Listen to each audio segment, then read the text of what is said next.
Do you want to be a more effective HR leader? Do you know you want to be more strategic in HR leadership? Are you wondering when is that imposter syndrome feeling going to go away? In this video, I'm going to talk about the 5 things you want to make sure you are prioritizing to make sure you are building your career in the best way possible. You want a more successful career, whatever that success means for you. So I primarily serve HR departments of one. So that means an HR team with one person in it. But if you are not an HR department of one and you want to even aspire to HR leadership, these are still some things that you need to know and prioritize to do the things that you aspire to one day do. So I have my notes here. Go ahead and get your notebook, something to write down your things with. I want to make sure you get what you came here for. If you clicked on the video like this, that means you know you want to work more strategically. So there's something that's missing. So in this video, hopefully you'll find some things that resonate with you, maybe some things you thought about before, but you didn't really, put into any action into. Let me know in the comments what resonates best with you. And I want to know if there's anything that you feel that I missed even. So just tell me in the comments what you want to see next from this channel as well. So the very first thing you want to make sure you do is build solid relationships in your workplace. So again, I serve primarily HR departments of one. So when you're working alone in HR, sometimes you feel like you have to do everything on your own because you're the only one in that role. And while you are the only one in the role, you don't have to go it alone. Honestly, you should not go it alone. You got to find ways to build successful relationships. The first relationship you want to make sure you prioritize with your supervisor. You want to find ways to make your supervisor successful, even if your supervisor is the CEO. If you're the head HR leader, I recommend that you do report directly to the CEO. And you want to make sure that that alliance is solid. You want to make sure that they understand the value that you bring. They understand, the impact that you have on the organization. They're not going to know your things that you do every day. They're not going to know how you do what you do. They might not even understand really why you do what you do. But they've got to trust that when you say something, if you give an opinion, if you have a perspective, your opinion should be trusted and valued. But that's only going to come with your relationship being very, very solid. So that's one of the things I work with my clients on, to help you to build those solid relationships. But you've got to make sure you do that from the beginning.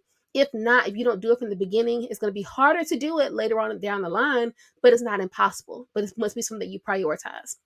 So your relationship with your supervisor must be solid. Beyond that, you want to make sure you have solid relationships with your department leads. So whether they're your managers, your directors, whatever you call them in your company, you want solid relationships there as well. The reason for that is because you don't want HR to be viewed as just the rule enforcers, just people who are going to try to find someone doing something wrong or telling the managers what they're not doing right. Just like you want your supervisors to be successful, you want the department leads to feel like they're being successful as well. That means maybe putting them in places where they can show themselves as the subject matter experts. Maybe that means bringing them into your training program, your training class, to help them to meet your new hires, or to highlight them with your new hires, to let them know, like, this is the person you asked for this information, or this is the person you asked for this. But you want to build those solid relationships, and this is not a phony thing at all. It must come from a genuine place. People often smell when you're not being truthful and honest and genuine.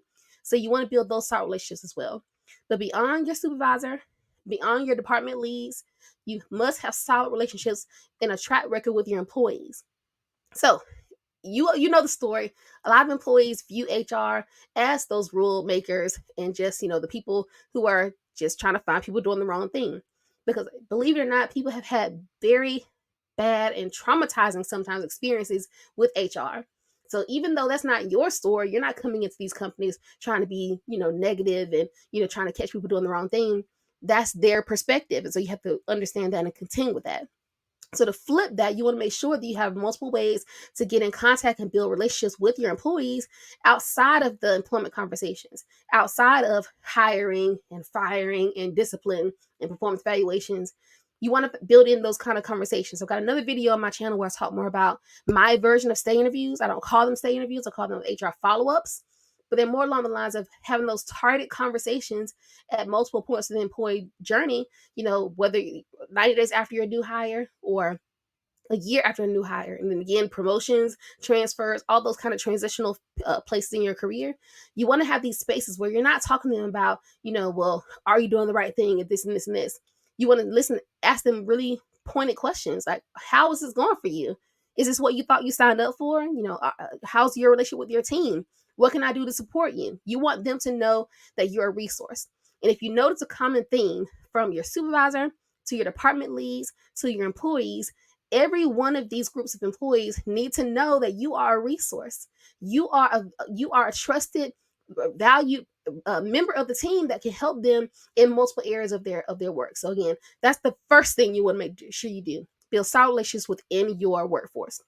Second thing you want to make sure you do, solid relationships outside of your workforce. That means finding different ways to tap into your local committees for your maybe you have an employer committee, or maybe you have your chamber meetings, or maybe you have a local SHRM chapter.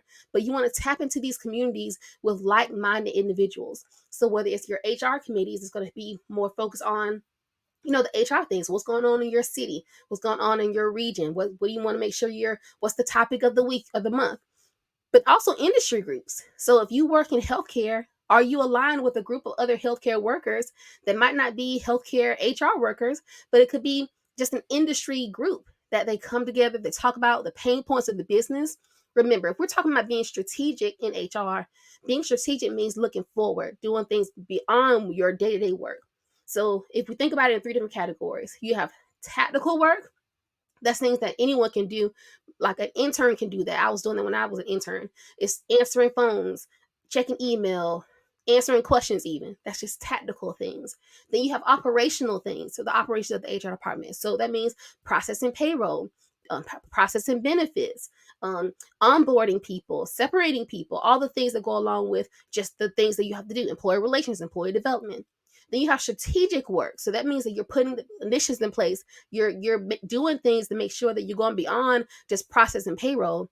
That means maybe you are improving the payroll processing program because you realize there was an issue that needs to be fixed. Or maybe that means not just processing benefits, but strategically you want to decide, okay, well, how can we structure our benefits program so that we can retain or attract a better clientele, better employees. So again, strategic work means thinking ahead, going beyond what you do day to day. So when it comes to just finding HR groups are fantastic. But I recommend you also find industry groups that you can tap into to make sure you are leaning into, again, what makes the business successful. That's really, really key. Third thing, third thing you want to make sure you do, optimize your work. So when I talked about the different ways, the different levels of work, you've got the tactical, the operational, and the strategic work. Optimizing your work can seem like it's a tactical thing or an operational thing, but optimizing your work gives you the space to be more strategic. Think about it. If I'm drowning in my work, there's no space for me to do anything else. If I'm drowning in my work, I have no capacity to give anything else. I have no capacity to put in a new initiative or to find a different way to be a resource or a value add, because I don't have time for all these conversations. I'm trying to get this payroll process, or I don't have time for these conversations. I got to get these benefits in. You got to find ways to optimize your process, and that means understanding maybe your processes need to be reviewed. Maybe if you're spending too much time in a certain operational piece of your role, maybe that means you want to find ways to either use a new piece of technology. Maybe that means you need to find different ways to maybe do some checklists. Like if you find that you keep missing steps, maybe you need to write down the steps to make sure you have a well-oiled machine and you're doing the same things over and over and over again. These things also help you when your department grows.